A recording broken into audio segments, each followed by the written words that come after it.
নমস্কার বন্ধুরা, আশা করছি সকলে ভালো আছেন। আবার হাজির হয়ে গেছি একটি নতুন রেসিপির সাথে। আজকে আমি এই রেসিপিটি বানানোর জন্য বাজার থেকে একটি 700-800 ওজনের কালবোশ মাছ কিনে নিয়ে আঁশ ছাড়িয়ে বাড়িতে নিয়ে যাব। একদম একটি সহজ রেসিপি, বাটা মশলা দিয়ে ঘরোয়া পদ্ধতিতে এই রেসিপিটি আপনাদের সাথে শেয়ার করছি। বানানো ভীষণই সহজ, উপকরণও খুব কম, গরম ভাতের সঙ্গে অসাধারণ লাগে এই রেসিপিটি। আমি প্রথমে নিয়ে নিয়েছি কালবোশ মাছের পিসগুলো এবং তার সাথে নিয়েছি পেঁয়াজ কুচি করা, কাঁচা লঙ্কা চিড়ে নিয়েছি, আর নিয়েছি সর্ষের তেল। সর্ষের তেলটা একটু বেশি পরিমাণে নিয়েছি, কারণ রান্নাটা আমি সর্ষের তেলেই করব। আর নিয়ে নিয়েছি হলুদ, লবণ পরিমাণ মতো, আর নিয়ে নিয়েছি আদা রসুন পেঁয়াজ বাটা, আর তার সঙ্গে টমেটো কুচি।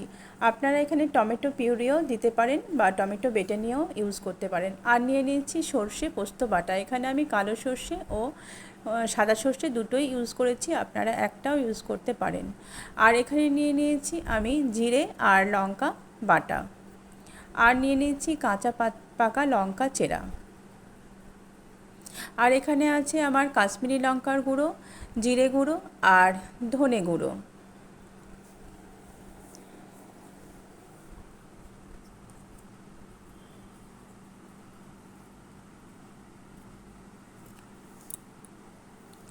আর আছে এখানে টক দই, পরিমাণ মতো টক দই আমি এখানে নিয়ে নিয়েছি। আমি এখানে 5-6 পিস মতো কালবোশ মাছ নিয়ে নিয়েছি, আর এগুলোকে আমি লবণ হলুদ প্রথমে একটু দিয়েছিলাম, আর তারপর পরিমাণ মতো লবণ হলুদ আরও একবার আমি মেখে নেব। মেখে নিয়ে ভালো করে প্রতিটা মাছের গায়ে সুন্দরভাবে লবণ হলুদগুলোকে আমি ম্যারিনেট করে এটাকে আমি আগে 5 মিনিট রেখে দিয়েছিলাম। আপনারা চাইলে 10 মিনিট মতো রেখে দিতে পারেন। এখন আমি আরও একবার করে এটা হলুদের পরিমাণটা একটু সামান্য দিয়ে আমি এগুলোকে রান্না করব।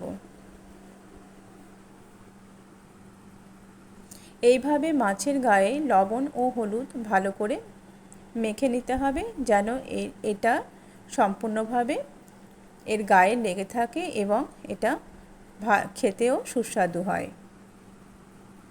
সমস্ত লবণ হলুদ মাখানো হয়ে গেছে। এবারে আমি কড়াইতে তেল গরম করতে দিয়েছি। তেলটাও আমার প্রায় গরম হয়ে এসেছে। এবারে আমি মাছগুলোকে একে একে তেলের মধ্যে ছেড়ে দিচ্ছি।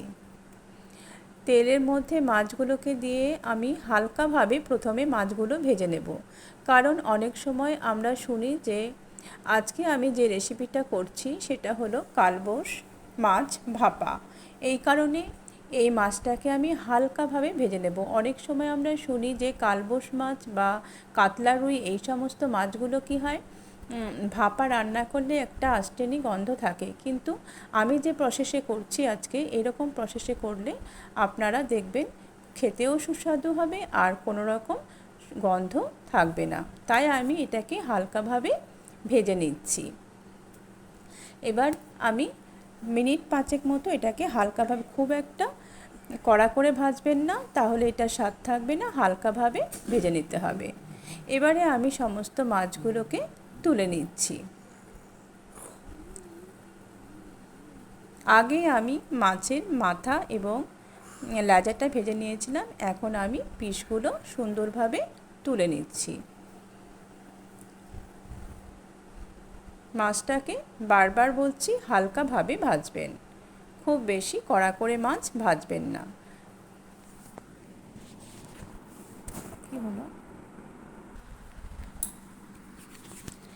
আজকের আমার রেসিপি যেহেতু কালবোশ মাছের ভাপা হবে, সেই কারণে মাছটাকে আমি হালকা করে আগে ভেজে নিয়েছি। এরপর আমি পেঁয়াজ কুচিগুলো তেলের মধ্যে দিয়ে দিলাম, আর পেঁয়াজ কুচিগুলোকে আমি লাল লাল করে ভাজবো।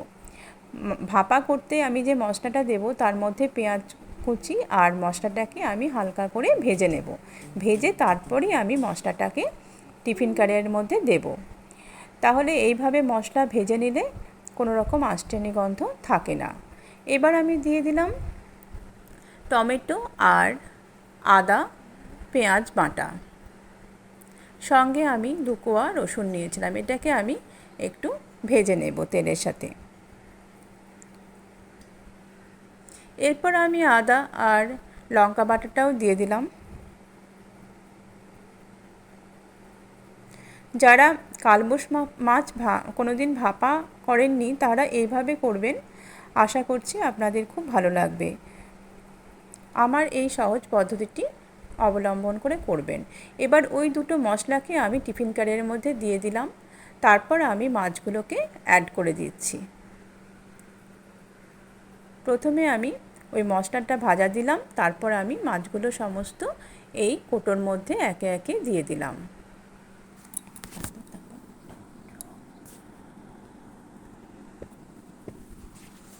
সমস্ত মাছগুলো দেওয়া হলে আমি এখানে দিয়ে দিচ্ছি পরিমাণ মতো লবণ।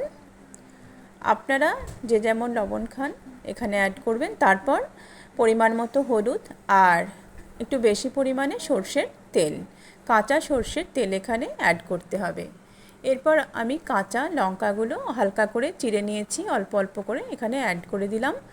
এরপর এখানে আমি অ্যাড করব সর্ষে আর পোস্ত একসাথে বেটে নিয়ে যে পেস্টটা আমি বানিয়ে রেখেছিলাম সেটা, তার সঙ্গে একটু পরিমাণ জল আমি অ্যাড করে দিলাম। আর এর সঙ্গে অ্যাড করছি আমার আগে থেকে ফেটিয়ে রাখা দই। দইটাকে একটুখানি জল দিয়ে ধুয়ে এখানে দিয়ে দিলাম। আর অ্যাড করছি কাশ্মীরি শুকনো লঙ্কার গুঁড়ো, জিরে গুঁড়ো আর ধনে গুঁড়ো। আপনারা এখানে দই না থাকলে দইটাকে আপনারা অ্যাভয়েড করতেও পারেন, তাতে কোনো অসুবিধা নেই। সমস্ত কিছু আমার অ্যাড করা হয়ে গেছে। এবারে আমি একটু চামচ দিয়ে একটু নেড়ে দিলাম আর সামান্য পরিমাণ জল এতে অ্যাড করে দিলাম। আরও একবার আমি চামচ দিয়ে নেড়ে দিলাম। এবারে হাতের সাহায্যে আমি একটু নাড়িয়ে দিচ্ছি, সমস্ত মশলার গ্রেভিগুলো যেন মাছের মধ্যে ভালোভাবে ঢুকতে পারে, সেই কারণে এটা আমার নাড়ানো হয়ে গেছে। এবারে জল দিয়ে আমি হাতটা ধুয়ে নিলাম। এরপরে আমি মশলা বাটার যে জলটা ছিল সেই জলটা অ্যাড করে দিলাম। আপনারা গুঁড়ো মশলা না থাকলে নাও দিতে পারেন, বাটা মশলা দিয়েও এটা ভালো লাগে। এরপর আমি টিফিন ক্যারিয়ারটাকে বন্ধ করে দিচ্ছি। এরপর আমি গ্যাস উনানের কাছে চলে এসেছি। এবার আমি কড়াই বসিয়ে দিয়েছি আর কড়াইয়ের মধ্যে পরিমাণ মতো আমি জল নিয়ে নিচ্ছি।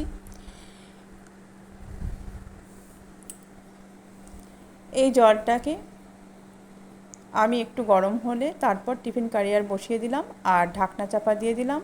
এরপর আমি এটাকে 20 থেকে 30 মিনিট মতো আমি এটাকে ফুটতে দেব।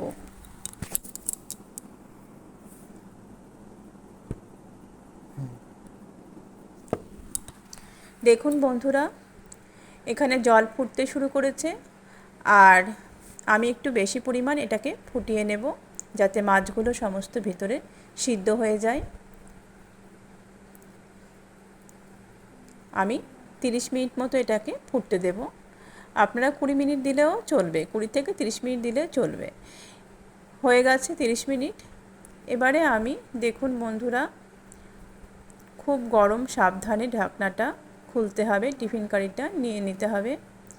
আর একবার আমি চাপা দিয়ে রাখলাম আরও 5 মিনিট মতো হওয়ার জন্য। এবারে আমি ঢাকনা খুলে দিয়েছি।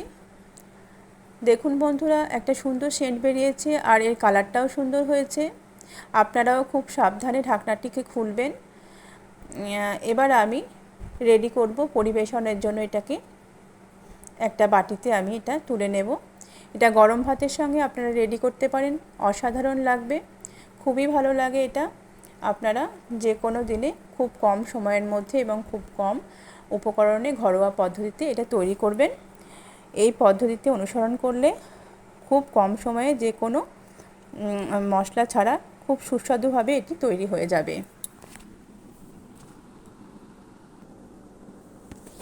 কেমন লাগলো আমার এই কালবোশ মাছ ভাপা রেসিপিটি তা অবশ্যই কমেন্ট করে জানাতে ভুলবেন না। যদি ভালো লেগে থাকে তাহলে একটি লাইক করবেন, আর আমার চ্যানেলে যদি নতুন হয়ে থাকেন তাহলে সাবস্ক্রাইব করার অনুরোধ রইল। পাশে থাকা বেল আইকনটি প্রেস করে দেবেন, কারণ আমি চ্যানেলে যখনই নতুন কোনো রেসিপি দেব তা আপনাদের কাছে পৌঁছে যাবে।